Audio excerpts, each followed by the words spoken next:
And so the reason that I share this and introduce it with quite the bombast of that particular musical interlude is for two reasons. One, it's relatively short. Number two, it is super awesome and gets the hair standing up on my neck. And number three, it has that great video with the light that's dawning on the rim of the world. And it's so symbolic of fiat lux, let there be light, that Masonry espouses. So it's sort of a, the concept is epiphany. The concept is the idea that something could come into a person's mind that is so profound and wonderful that you want to share it with everybody else. And so that's what this evening is about. And I was fortunate enough to be elected to be the high priest of San Luis chapter number 62, one of the honors, great honors of my life to be that.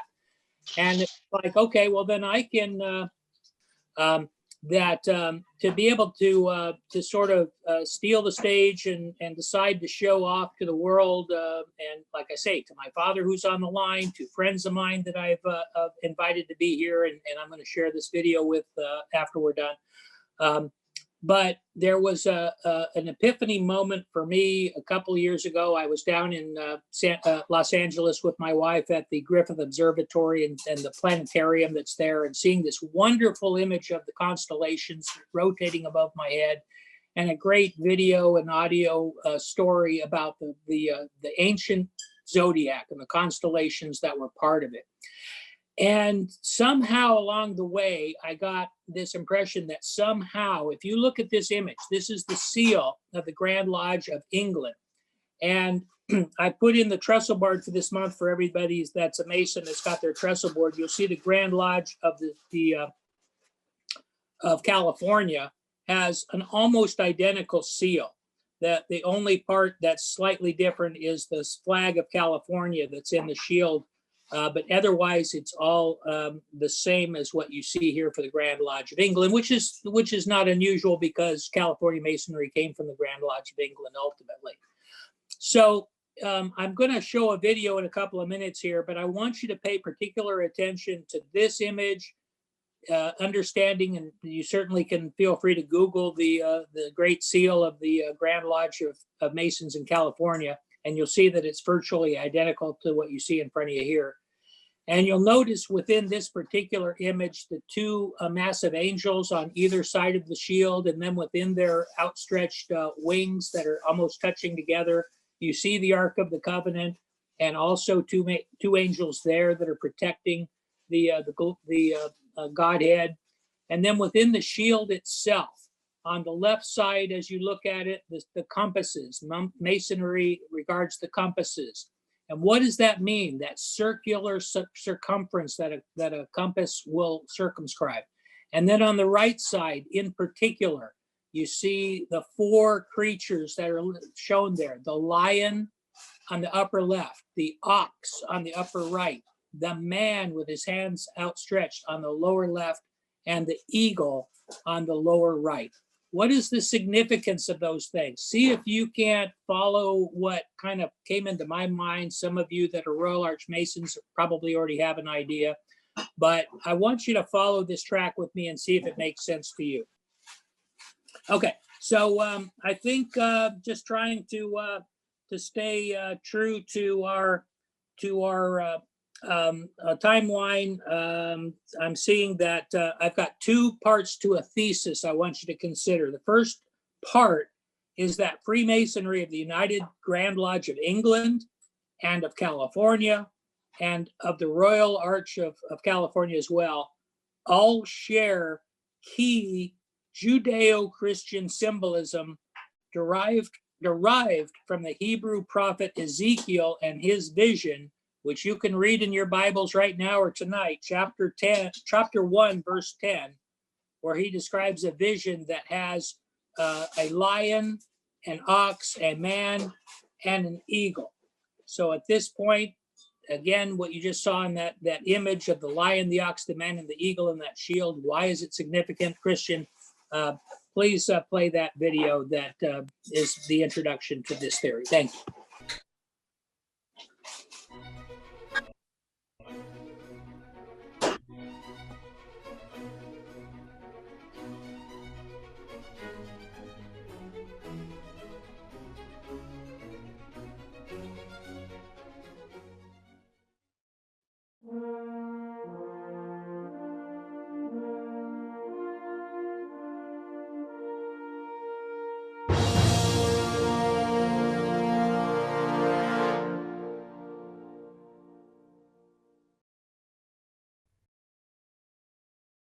Much has been written concerning various aspects of Royal Archmasonry and its furnishings. Personally, I am interested in the 4 principal banners, and the object of this short address is to stimulate thought and interest into their origin. Their origin is connected with the remote past handed down in Hebrew folklore. We, in this present age, who would not consider anything of historical value unless it was in writing, are often credulous in regard to folklore and oral tradition. The 4 principal banners which we place on either side of the dais were the standards of the host of Israel. At every encampment, the tabernacle was erected in the centre of the square. In the book of Numbers we have recorded the order in which the Israelites were to march and keep their position when halted. The art of laying out an encampment appears to have been well understood in Egypt long before the departure of the Israelites from that country, and it was there, doubtless, that Moses became acquainted with that mode of encampment which he introduced among the Israelites. The plan was as follows. On the east side, the tribe of Judah would lead. Their banner was the lion. They were to be supported by the tribe of Issachar and the tribe of Zebulun.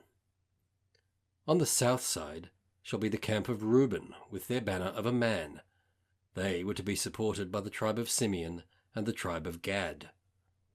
On the west side shall be the standard of the camp of Ephraim, an ox, and by him shall be the tribe of Manasseh, and then the tribe of Benjamin. The standard of the camp of Dan, an eagle, shall be on the north side. The tribe of Asher and the tribe of Naphtali would support Dan. Each division had its separate standard, and each family had a separate standard about which it was to pitch its tents. The tabernacle occupied the centre of the camp, following the common practice in the East of the prince or leader of the tribe in the centre of the others. It should be borne in mind that Jehovah, whose tent was the tabernacle, was the leader of Israel. The tents nearest to the tabernacle were those of the Levites, whose business it was to watch it. In the 49th chapter of Genesis, we have recorded Jacob's dying message and blessing to his sons. Our ensigns give us a reputation of the prophetic utterance and blessing to each son. Judah, a lion; Issachar, an ass burdened; Zebulun, a ship; Reuben, a man erect; Simeon, a tower or a sword; Gad, a troop of horsemen; Ephraim, an ox; Manasseh, a fruitful vine; Benjamin, a wolf; Dan, an eagle with a serpent in its talons; Asher, a cup or flourishing tree; Naphtali, a hind let loose. As to the suggestion of why our banners are not placed in their original positions, the lion in the east, the man in the south, the ox in the west, and the eagle in the north, I can only reply that the ritual stations them as on the dais. It might also be remembered that the New Testament Gospels are theologically classified as Matthew the ox, Mark the lion, Luke the man, and John the eagle. The question which now confronts us is, what is the significance and origin of these 4 chief banners? Let us now see the position of these divisional banners: south a man, east a lion, west an ox, north an eagle. When we turn to the first chapter of Ezekiel, we have a description of the cherubim. Verse 10 reads, "As for the likeness of their faces, they 4 had the face of a man and the face of a lion on the right side, and they 4 had the face of an ox on the left side, and they 4 also had the face of an eagle." Is this coincidence, or has tradition been remembered? So, what do we know about the cherubim? 1. Late Jewish angelology. In the composite system of Jewish angelology, the cherubim form one of the 10 highest classes of angels, while another class is distinguished by the synonymous term of living creatures. These 2 classes together, with the ophanim, or wheels, are especially attached to the throne of the divine glory, and it is the function of the cherubim to be the bearers of the throne on its progress through the worlds. The Jewish liturgy, like the Te Deum, delights to associate the praises of Israel with those offered to God by the different classes of angels, and singles out for special mention in portion of the daily morning service the Ophanim, the Haoth, and the Seraphim. We find an approach to this conception in the Apocalypse, where the 4 beasts or horses, though, like the 24 elders, they are always mentioned apart from the angels and discharge some altogether peculiar functions, are yet associated with the angels in the utterance of doxologies. The difference between the 4 beasts of Revelation and those of Ezekiel, both as to their appearance and to their functions, are obvious, but without the latter, how could the former have been imagined? A similar view is suggested in the similitudes in Enoch, in one passage of which the cherubim, seraphim, the Ophanim, and all the angels of power are combined under the phrase, the host of God, and unite in the ascription of the blessedness of the Lord of Spirits, while in another, the 4 faces on the 4 sides of the Lord of Spirits, reminiscent of the Ezekiel, are identified or confounded with the archangels. Everywhere, however, a somewhat different view is presented of the cherubim. They are the sleepless guardians of the throne of his glory. They are the fiery cherubim, and together with the seraphim, exceptionally called serpents, are closely connected with paradise and placed under the archangel Gabriel. From these facts, we gather that in the last 2 centuries BC, there were different ways of conceiving the cherubim. 2. Scripture mention. Cherubim are mentioned, a. at the expulsion of our first parents from Eden in Genesis 3 verse 24, when their office was to keep the way of the tree of life, i.e., to render it impossible for man to return to paradise and eat of the tree of life. In this account, there is no mention of their nature or form. B. We next read of them in connection with the furnishing of the tabernacle, in Exodus 25 verse 18, where directions were given to place the 2 golden cherubim on the top of the Ark of the Covenant. They were to be of beaten work, i.e., beaten with the hammer and rounded and not solid. They were fastened to the mercy seat, the lid of the ark, and, facing each other, stretched out their wings so as to form a screen over the mercy seat. They were called the cherubim of glory. Cherubim were also woven into or embroidered upon the inward curtain of the tabernacle and the veil. C. The 2 cherubim placed by Solomon in the Holy of Holies in 1 Kings 6 verse 23 were made of olive wood overlaid with gold. They had bodies 10 cubits high and stood upon their feet like men. The length of their wings was 5 cubits. They stood with their faces inwards, i.e., towards the holy place, the outward wing of each cherub touching the wall, and the tip of the other wing touching each other. D. Other references are as follows. He rode upon a cherub and did fly, 2 Samuel 22:11 and Psalm 18:10. The vision of 4 cherubim, or living creatures seen by Ezekiel, in Ezekiel 1 verse 5 to 10, and that of the 4 beasts, or living creatures, in Revelation 4:61. 3. Form. From the above descriptions and references, it is impossible to arrive at certainty respecting various particulars of the cherubim, and it is difficult to say whether this silence may have arisen from the fact that these figures were familiar to the Israelites, or whether it was intended to leave the matter in indefiniteness. A line of similarity runs throughout the whole Bible with regard to them, with slight modifications in their structure, due, perhaps, to the fact that the idea they were intended to express had become clearer as time ran on. Turning to the cherubim of Solomon, we find that they stood upon their feet, 2 Chronicles 3 verse 13, thus leading us to believe that they had a human and not a bestial form. This is confirmed by reading the accounts in Ezekiel, who says, "This was their appearance, they had the likeness of a man, and there appeared in the cherubim the form of a man's hand under their wings."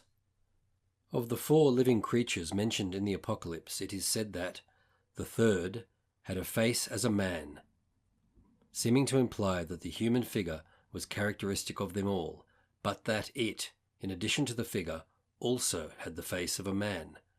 Whatever else, therefore, may have been associated with them, this much is clear, that the human element predominated in their form. But they are marked by characteristics taken from other spheres of creaturely existence. Thus, alike in the tabernacle, in the temple, and in the visions of Ezekiel and St. John, they had wings. In Ezekiel and the Apocalypse, they are said to have had not only the face of a man, but the face of a lion, an ox, and an eagle. Ezekiel speaks of them as in possession of all four faces. St. John apportions one only of the four to each, while in the case of the cherubim, both of the temple and the tabernacle, no intimation is given that they possess more than one face, in all probability the human. Perhaps, however, the animal faces were latent in the cherubim of the tabernacle and capable of development. 4. Cherubim and the throne. An important question relative to the cherubim has reference to their position as regards the throne of God. Are they the bearers of that throne, or simply near it? Some Old Testament expressions appear to favour the former theory. Thus we read, "Thou sittest upon the cherubim, shine forth," in Psalms 80, verse 1, and "He sitteth enthroned upon the cherubim, and the earth is moved," in Psalm 99, verse 1. It may be questioned, however, whether the phrase "enthroned upon the cherubim" is not simply a condensed expression for seated on the throne which is guarded by the cherubim. Both in the Psalter and in the narrative books, it is the heavenly throne of Yahweh which is meant, the throne from which he rules the universe and guides the destiny of the nations. These and similar passages must be taken figuratively, for in the book of Moses it is the mercy seat that is God's throne. These figures appear to have been suggested by the position of the cherubim upon the Ark of the Covenant, and to suggest the idea of close proximity to the throne of Jehovah in service and in worship. 5. Meaning. It is evident that they do not represent attributes of the Almighty, for this would be in direct contradiction to the commandment, "Thou shalt not make any likeness of anything," etc., in Exodus 20, verse 4. Again, they are represented as worshipping, and have ascribed to them creaturely position and ministerial character. The three leading theories of this are the mythical, real, and symbolical. The mythical theory. According to the mythical theory, the cherubim was an imitation of the Egyptian Sphinx or of those composite animal forms belonging to Central Asia and to be met with, above all, upon the Assyrian and Babylonian monuments. 2. The real theory. This theory takes the cherubim to be supermundane spiritual essences, spiritual beings of a higher order than the angels. In support of this theory, it is argued that God would not have placed symbols of the pure creation of the Hebrew fancy at the gate of paradise. The comparison made between the king of Tyre and a cherub in Ezekiel 28 verse 14 is thought to be intelligible only on the assumption that the prophet conceived of the cherub as a supermundane spiritual being. Again, in the vision of Revelation chapter 4, the four beasts or living creatures are not animal existences representing material creation or the animal kingdom, but spiritual beings that surround the throne of God. Symbolical theory. Those holding this theory believe that the cherubim are symbolical figures, ideal conceptions, which have no corresponding representatives among actual living things. The important question then is, what do they represent? Dr. J. Strong says, "We venture to expound them as cosmical emblems of the divine attributes, or as modern science, somewhat atheistically we fear, styles them, the laws of nature. They are the creative and providential functions of God, exercised in behalf of his human subjects. The four faces are the main index of their typical significance. The human devotes intelligence, the leonine strength, the bovine perseverance, and the aquiline rapidity, so that we have the complete picture of an omniscient, omnipotent, uniform, and ubiquitous maintenance and superintendence of the eternal fortunes and affairs of the body of true worshippers, i.e., the Church of all time. Dr. Milligan says, "Thus, therefore, we reach the meaning and purport of the cherubim. They are an emblem of man, associated on the one hand with the inanimate, and on the other with animated creation, all brought into the immediate presence of God, all placed close around his throne, and either filling or stretching forth to fill the most holy of holies with their presence." Fairbairn concludes thus: "They, the cherubim, were ideal representatives of humanity in the highest and holiest places, representative not of what it actually is, but what it was destined to become, when the purpose of God in its behalf is accomplished. God manifested as dwelling between the cherubim is God appearing in a state of blessed nearness to men, etc.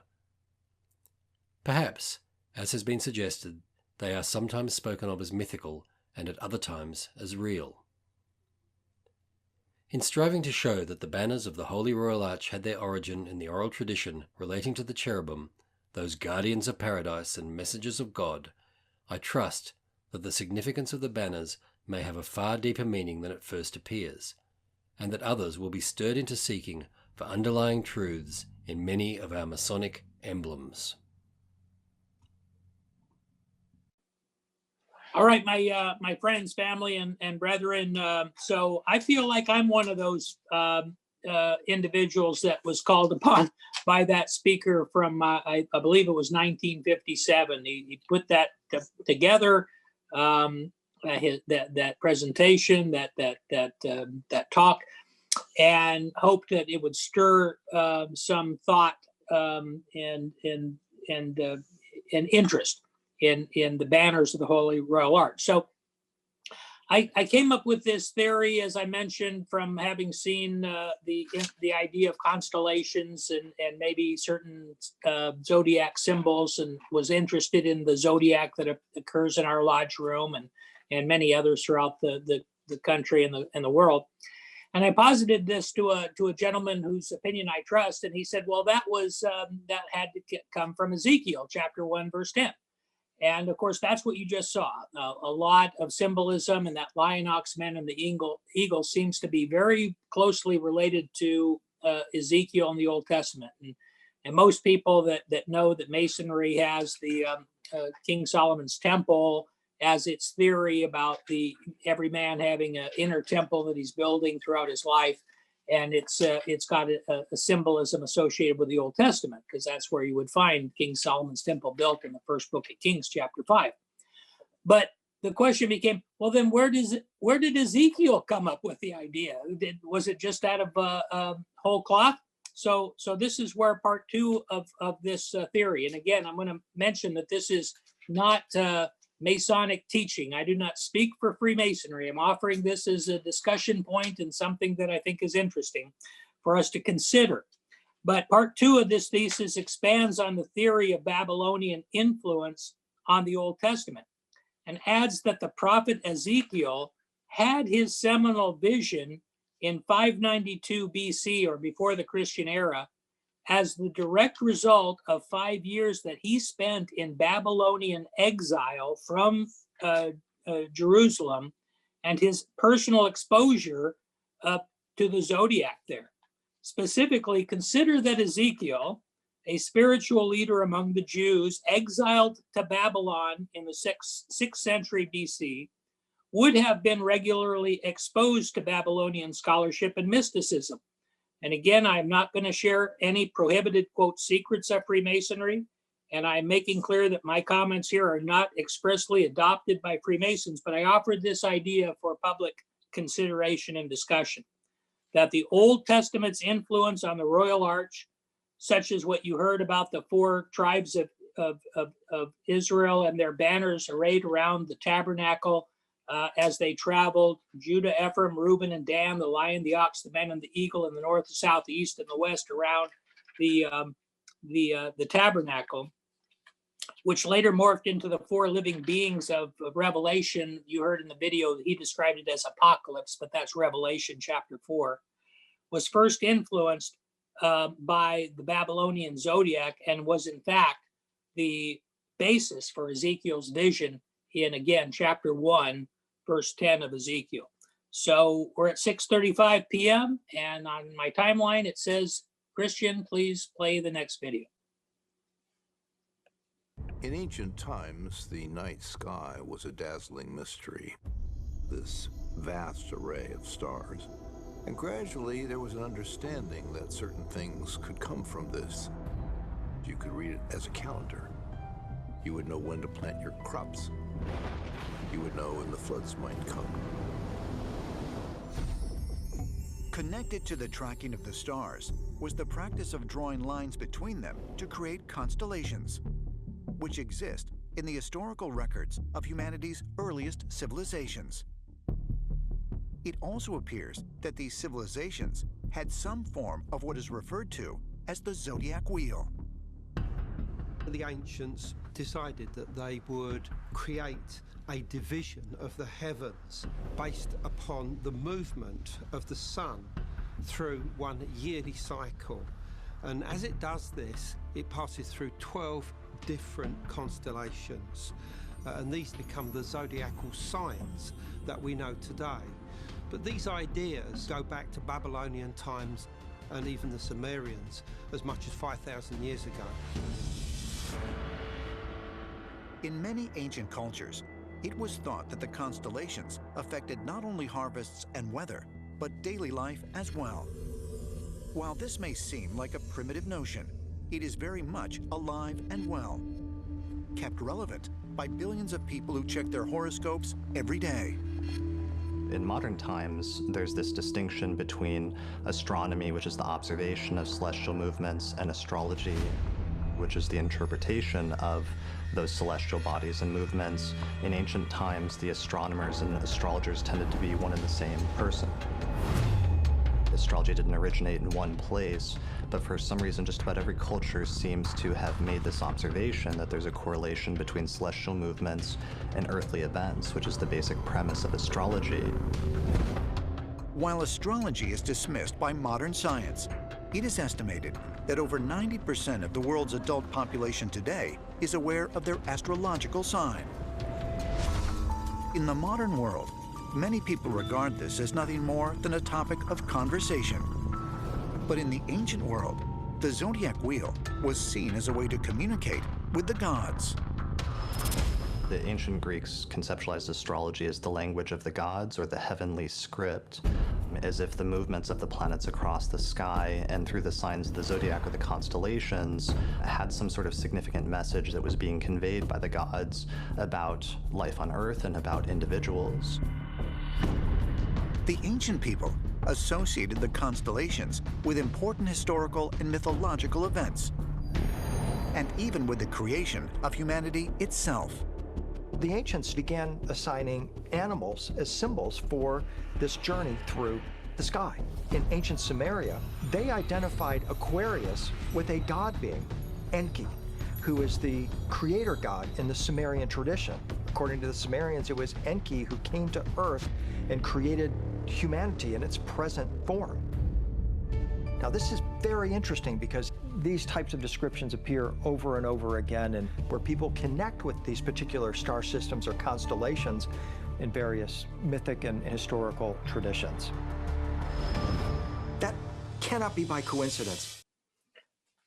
All right. So when I had the what I consider, at least for myself, an epiphany about the constellations and the zodiac and how that might have influenced Ezekiel. Like I say, the scholar that I approached about the lion, ox, and man, and the eagle that said, oh, that's from Ezekiel. And then I learned that this zodiac wheel predated even Abraham and Judeo-Christian concepts. It occurred to me to research Ezekiel a little bit. And I learned that Ezekiel was exiled to Babylon around the time of the destruction of King Solomon's temple. And so it would be logical for him to have been exposed to what was then the current thought and science and mysticism and spiritual awe associated with ancient Babylonia. And so it's not just my idea. I figured, well, let's Google a bit. And I found one place where the lion, the ox, the man, and the eagle and these concepts were explored by a person who has greater stature by far than I do. And that is Albert Pike. People associated with Freemasonry and the York Rite, and particularly in Scottish Rite Masonry, know the name of the Albert Pike, the scholar. And so I've got a version of his Morals and Dogma with me here, the 1947 version that I found in the library of King David's Lodge. And so I want to just make a couple of observations. The first of which, that the ancient and accepted Scottish Rite uses the word dogma in its true sense of doctrine or teaching, and is not dogmatic in the odious sense of that term. Everyone is entirely free to reject and dissent from whatever herein may seem to him or her to be untrue or unsound. So again, nothing I'm saying here speaks for Freemasonry. One of the things I love about Freemasonry is that it gives you the opportunity to think and feel and express. And most of the time I feel like Freemasonry is more art than science. And so there's a lot that can be shared. But I want to share these points from that particular version and of the Morals and Dogma, and what Albert Pike had to say about the issues that are before us today. There is no more striking proof of the universal adoration paid the stars and constellations than the arrangement of the Hebrew camp in the desert. You heard that in the video that we just shared. And the allegory in regard to the 12 tribes of Israel ascribed to the Hebrew legends, in the Hebrew legends, to Jacob.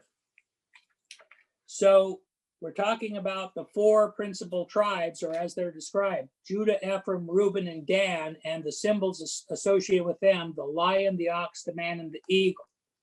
There is an astonishing coincidence between the characteristics assigned by Jacob to his sons, the deathbed vision and statement of Jacob in Genesis, as you heard in the video, and those of the signs of the zodiac. Reuben is compared to running water, unstable, and that cannot excel. And he answers to Aquarius, his ensign being a man. The lion, or Leo, is the device of Judah. And Jacob compares him to that animal, whose constellation in the heavens is the domicile of the sun, the lion of the tribe of Judah.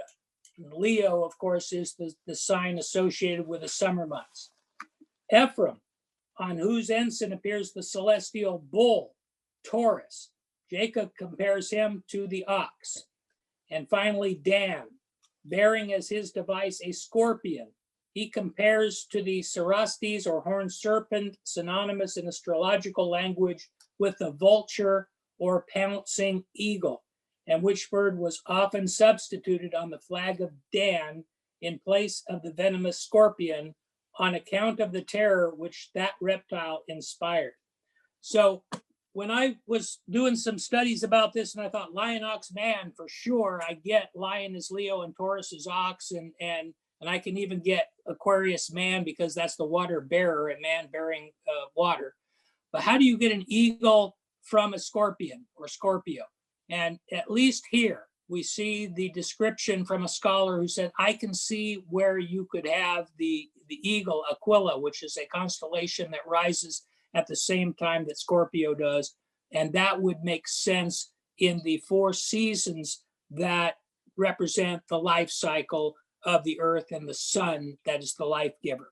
So ultimately, I am positing that Ezekiel's vision resulted from his exposure to the ancient awe and study of the night sky, the awe and study in Babylon, a divine continuum of the annual rotation of the seasons represented by our circular royal arch, the heavenly vault, circumscribed by the Masonic compass of the Grand Lodge seal, eternal in the heavens. And Christian, if you'll show that patent of Masonry and Knights Templar that you have for yourself. So if you take a look here, this is something that the Grand Encampment of Knights Templar of the state of United States allows for each member, and you see Christian's name in red here. This is his particular patent, but everybody that's a Knight Templar can get one of these if they want to turn in their application and pay them $40 and they'll send this to you. But it is a patent. It's got all this great imagery on it, and you see on the left and the right of the area where the script is the beautiful big columns, and the large men that are in either side of the column. And the man that's on the left side of the column is John the Baptist, the patron saint of the summer solstice. And on the right side, John the Evangelist, the patron saint of Masonry for the winter solstice. And you track up a little bit towards the top there, and you see the moon on the right side and the sun on the left side, representing the summer months that are the parts of the seasons and the year when the sun is the day is longer than the night. And on the right side, the moon, which represents the months when the night is longer than the day. And what is that royal arch there above? Right above the Christian crucifix there at the top, you see an arch there. And those little symbols within that arch, those are the symbols of the Zodiac. And there are the four seasons are represented there on the left side with the sun. The spring and the summer months of Taurus and Leo are on the left, and on the other side, Scorpio and Aquarius on the right. And it, in my mind, represents the annual life cycle that predates even Judeo-Christian concepts. And in my mind, Masonry is not a religion, but as they say, is decidedly religion's handmade. It definitely has themes within it that cause you to think and make you go, And for me, this is that moment. So I wanted to share this with everyone that was willing and able and desirous of spending a few minutes with us tonight to see and hear and consider these things, and see if that's something that causes you to think some grand thoughts about what it means to be a Christian, what it means to be a religious person in general, and a Mason also. For those of you that are already Masons, or perhaps those that are thinking about joining. So we are coming towards the end of our time together. We don't have a lot for an opportunity with the time involved to ask questions. I just want to give out my contact information. Anybody that has any questions, concerns, issues they'd like to share with me. If you don't already have my phone number, please take it down, because I'm going to give it to you here. So but I definitely want to give out my phone number, and then the senior Mason on the line that I am recognizing currently is the past Grand High Priest of Grand Chapter of Royal Arch Masons, Phil Hardiman. So I'm going to give him an opportunity, if he's close to the computer, to speak to us very briefly if he likes. And I'll give him a moment to unmute himself and speak. But in the meantime, my phone number again, for those that want to reach out, is 805-234-1731. That's 805-234-1731. And my goal was to be done at 6:50 and handed over to a senior fellow, and I believe it is 6:50. So most excellent, Phil. If you're on and want to speak to us, I will give you that opportunity now, sir. Thank you, Robert. Just very briefly, I'd like to thank you for putting this presentation together. I'd like to offer to publish your remarks in the upcoming Grand Orations booklet. It's not just related to Grand Orations, but contains other talks given during the year. And it will be a composite of 2019 and 2020. So I'll be more than happy to include your remarks here. I think it's very worthwhile for our brethren to be able to attend this kind of a presentation, and in particular, to review the concepts the courage, the patience, the intelligence, and the swiftness of the four symbols that are key to your talk, key to the Royal Arch degree, key to our banners, and worthy of our meditation upon as we go through our daily lives, struggling to make sense of not only our life here on Earth, but our place in the cosmos in its entirety. And very interesting to think about Ezekiel and his visions, and Moses and his contribution to a Jewish theology can hardly be surpassed. And I want to commend to all those that are present here tonight the continuing opportunity to visit their Royal Arch chapters. And if you're not a member yet, do so. There's a lot of thought that people have over the years that they don't want to go to chapter meetings because all we do there is read the minutes, pay the bills, go to supper, and then go home. Well, the supper's a good thing, to fellowship with your friends, your brethren, and your companions and your Sir Knights. But it's also worthwhile to be at the meetings, if for no other reason, to be able to contemplate the symbols on the banners, to be able to be benefited by the prayers that are offered, and in particular, to enjoy the premier Masonic concept of harmony, of which there is not enough in this world today. And I would commend to you the Masonic teachings in their entirety, but they're all founded upon that fundamental principle of harmony. And the work that you've done to pull this presentation together tonight, Bob, truly commendable. And I thank you for it and the opportunity to spend time with you all tonight. Thank you. Well, thank you sincerely. And of course, to the extent that you needed my permission to put this in your book, you absolutely have it. And I want to honor in particular a past high priest in KYCH, Christian Morano, who is the not only the technological wizard behind this, but also a great friend, mentor to me. Despite the fact that he's half my age, he's a spectacular Mason, and so I appreciate him and his help. At this time, everyone, you have my phone number.